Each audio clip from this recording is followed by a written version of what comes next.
ಕೇಂದ್ರ ಸರ್ಕಾರವು ಕೂಡ ಜಾತಿ ಗಣತಿ ವಿಚಾರವಾಗಿ ಜಾತಿ ಗಣತಿ ತೀರ್ಮಾನ ಮಾಡಿದೆ.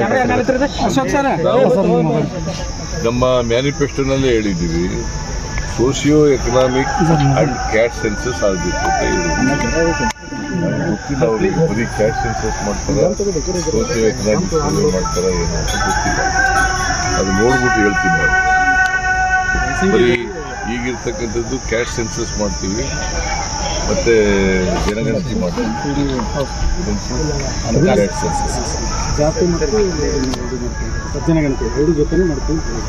ಅದೇ ಸರಿಯಪ್ಪ. Socio economic survey is very important. Social justice ಮಾಡಬೇಕಾದ್ರೆ ಸೋಷಿಯೋ ಎಕನಾಮಿಕ್ ಸರ್ವೆ ಮಾಡಬೇಕಾದ್ರೆ ರಾಜ್ಯದಲ್ಲಿ ಜಾತಿ ಗಣತಿ ವಿಚಾರ ಬಂದಾಗ ಸಾಕಷ್ಟು ಟೀಕೆಗಳು ಕೇಳಿ ಬಂದಿರುವಂಥದ್ದು. ಈಗ ಮತ್ತೆ ಮೇಲ್ಗಡೆಯೂ ಕೂಡ ಅದಕ್ಕೆ ಮುಂದಾಗ್ತಾ ಇದ್ದಾರೆ. ಇಲ್ಲಿ ನೀವು ರಾಜ್ಯದಲ್ಲಿ ಆ ಒಂದು ವಿಚಾರಕ್ಕೆ ಸಂಬಂಧಪಟ್ಟಂಗೆ ಮಂಡನೆ ಮಾಡುವಂಥ ಸಂದರ್ಭದಲ್ಲಿ ಸಾಕಷ್ಟು ಟೀಕೆಗಳಾದವು. ಇವಾಗ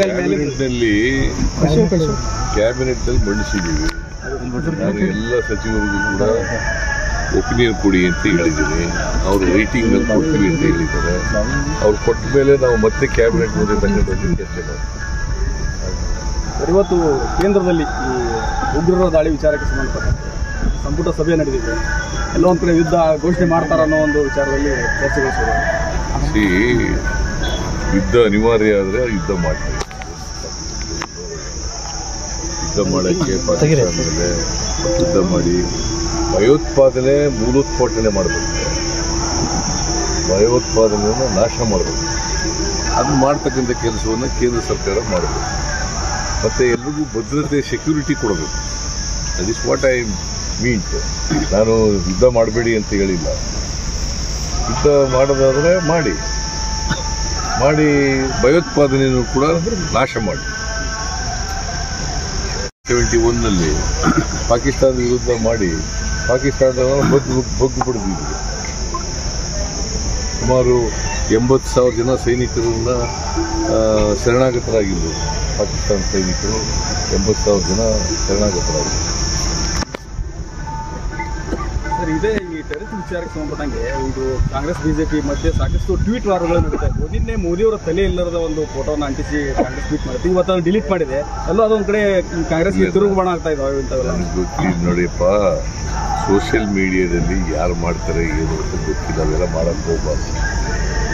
ಗೊತ್ತಾಯ್ತಲ್ಲ, ನರೇಂದ್ರ ಮೋದಿ ಅವ್ರದ್ದು ಮಾಡಬಾರ್ದು, ಇನ್ನೊಂದಿಬ್ಬರದ್ದು ಕೂಡ ಮಾಡಬಾರ್ದು.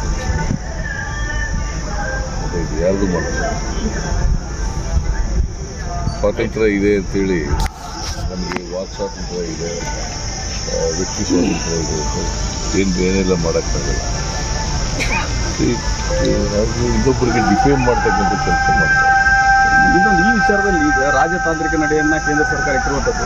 ಒಂದು ಕಡೆ ಏನಾಗಿದೆ, ಪಾಕ್ ಪ್ರಜೆಗಳು ಇಲ್ಲಿ ವಾಸ ಮಾಡ್ತಾ ಇರುವಂಥದ್ದು, ಇಲ್ಲಿ ಜನ ಅಲ್ಲಿ ವಾಸ ಮಾಡ್ತಾ ಇರುವಂಥದ್ದು, ತಾಯಿ ಮಕ್ಕಳು ಅಗಲಿಸುವಂಥ ಕೆಲಸಗಳು ಎಮೋಷನಲಿ ಭಾಳ ಜನರಿಗೆ ಒಂಥರ ಇದಾಗ್ತಾ ಇದೆ. ಕೇಂದ್ರ ಸರ್ಕಾರ ಏನು ತೀರ್ಮಾನ ಮಾಡ್ತದೆ ಅದಕ್ಕೆ ನಾವೆಲ್ಲ ಥ್ಯಾಂಕ್ ಯು.